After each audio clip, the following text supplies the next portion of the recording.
Mga paghurup-hurup sa estasyones nin Via Crucis. Ikasampulong estasyon.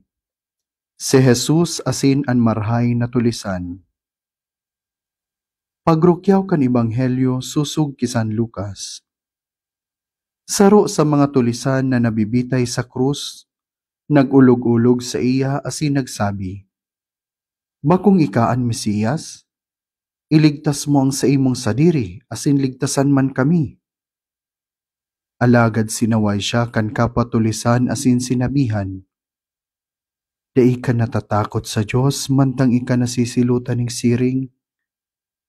Ang hatol sa to matanos, maninigo sa satong sala.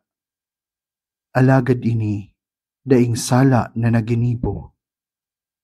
Dangan nagsabi, "Jesus, girumdumaman ako kunyaon ka na sa imong kahadean."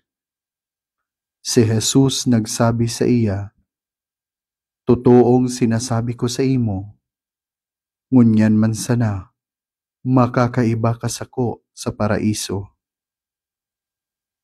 An marhay na bareta kan satong kagurangnan.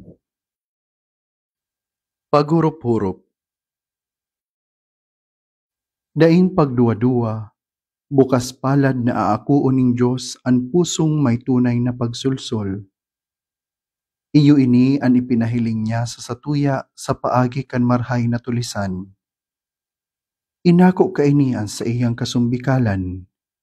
Inako niya na bako siyang maninigo sa kahadean ning kagurangnan, huli sa iyang mga maraot na naginibo.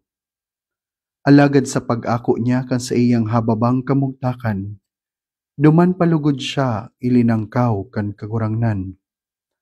Siring sa marhay na tulisan, mahiling manlugod niya to ang satuyang sadiring mga pagkakasala, asin kakulapusan sa atubang ning kagurangnan. Tanganing kita makapagsulsol, asin makahagad kan sa iyang kapatawadan.